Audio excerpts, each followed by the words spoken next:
নবীজির প্রতি সালাম কিভাবে দেব? বইয়ের মধ্যে কয়েক রকমের সালাম দেওয়ার কথা রয়েছে, সেগুলো সঠিক কি না। রাসূল করিম সাল্লাল্লাহু আলাইহি সাল্লামের প্রতি দুরূদ প্রেরণ করা, তার জন্য শান্তির দোয়া করা, এটি অত্যন্ত গুরুত্বপূর্ণ একটি ইবাদত। নবী করিম সাল্লাল্লাহু আলাইহি সাল্লাম বলেছেন, মান সাল্লা আলাইয়া মাররাতান সাল্লাল্লাহু আলাইহি আশারা, যে ব্যক্তি আমার প্রতি একবার দুরূদ পাঠ করবে, আমার জন্য রহমতের দোয়া করবে একবার, আল্লাহ রাব্বুল আলামিন তার প্রতি 10 বার রহমত নাজিল করবেন। আল্লাহ রাব্বুল আলামিন কোরআন হাকিমে বলেছেন, ইন্নাল্লাহা ওয়া মালাইকাতুহু ইউসাল্লুনা আলান নবী ইয়া আইয়ুহাল্লাযীনা আমানু সাল্লু আলাইহি ওয়া সাল্লিমু তাসলিমা। নিশ্চয়ই আল্লাহ রাব্বুল আলামিন তার নবীর প্রতি রহমত বর্ষণ করেন, আর ফেরেশতারাও নবী করিম সাল্লাল্লাহু আলাইহি ওয়াসাল্লামের প্রতি দুরূদ প্রেরণ করে থাকেন। অতএব হে ঈমানদারগণ, তোমরা নবী করিম সাল্লাল্লাহু আলাইহি ওয়াসাল্লামের প্রতি দুরূদ প্রেরণ করো, তার জন্য শান্তির দোয়া করো। তার জন্য শান্তির দোয়া করলে আমরাই বরং লাভবান হব। সেই জায়গা থেকে তার প্রতি সালাত এবং সালাম তথা দুরূদ বেশি থেকে বেশি প্রেরণ করা উচিত। দুরূদের মধ্যে সবচেয়ে উত্তম এবং শ্রেষ্ঠ দুরূদ হলো সেই দুরূদ যে দুরূদ নবী করিম সাল্লাল্লাহু আলাইহি ওয়াসাল্লাম শিক্ষা দিয়েছেন সবচেয়ে বেশি সংখ্যক বার, এবং সাহাবায়ে কেরামকে।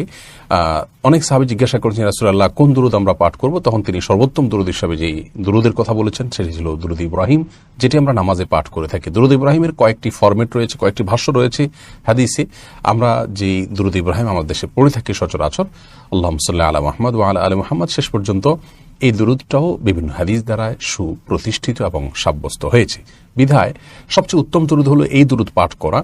আপনি সংখ্যা বাড়ানোর চাইতে এই দুরূদটা একটি বড়, যদি সংখ্যা কমও হয় কিন্তু এর মান এবং মর্যাদা অনেক বেশি হবে, যেহেতু রাসূল আকরাম সাল্লাল্লাহু আলাইহি ওয়াসাল্লাম থেকে রেকমেন্ডেড এটি। এছাড়া দ্বিতীয় পর্যায়ে যে দুরূদগুলোর কথা আমরা বলবো তা হলো বিভিন্ন হাদিস থেকে যে সমস্ত দুরূদের বর্ণনা পাওয়া যায় সেগুলো। দুরূদের মধ্যে সবচেয়ে সংক্ষিপ্ত দুরূদ হলো সাল্লাল্লাহু আলাইহি ওয়াসাল্লাম, যার অর্থ হলো আল্লাহ রাব্বুল আলামিন তার প্রতি রহমত বর্ষণ করুন এবং শান্তি বর্ষণ করুন।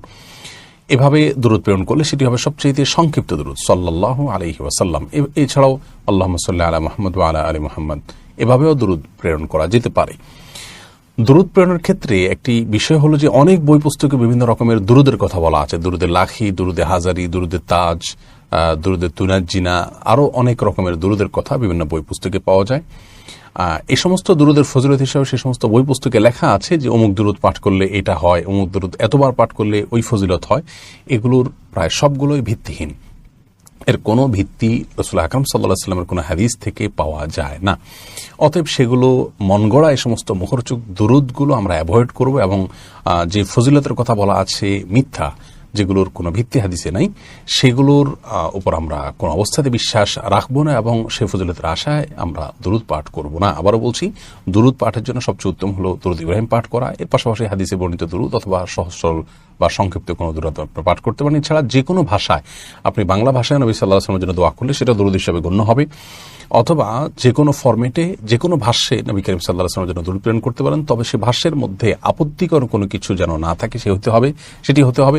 অনেক ধর্মীয় বই পুস্তকে নবী সাল্লাল্লাহু আলাইহি ওয়াসাল্লামের প্রতি দুরূদ প্রেরণের এখানে যে সমস্ত ফরম্যাটের দুরূদ দেওয়া আছে, সেই দুরূদগুলোতে দেখা যায় এমন কিছু কথা আছে যেগুলো নবী সাল্লাল্লাহু আলাইহি ওয়াসাল্লামের শানে যায় না, যেটা আল্লাহর শানে যায়, শিরক পর্যায়ে চলে যায়। এই ধরনের আপত্তিকর কথা মালা যেন না থাকে। বিশেষ করে দুরূদের অর্থ দেখে তারপর আপনি সেই দুরূদ পাঠ করতে পারেন। তবে নির্দিষ্ট ফরম্যাটের দুরূদ যদি হাদিসে বর্ণিত না হয়, তাহলে আর বিশেষ কোনো ফরম্যাটের দুরূদ কোনো আলেমের শেখানো বা কোনো বইতে পাওয়া, যদি সেটার হাদিসের কোনো রেফারেন্স না থাকে, তাহলে সেটিকে গ্রহণ করার বিশেষ কোনো ফজিলত নেই। বিনা ওযুতে দুরূদ পাঠ করা যায়, এবং সকাল বিকাল সন্ধ্যা শোয়া অবস্থায়, চলা অবস্থায়, সর্বাবস্থায় দুরূদ পাঠ করা যায়। এছাড়া দুরূদের জন্য পাঠ করার জন্য বিশেষ কোনো নিয়ম নীতি নেই।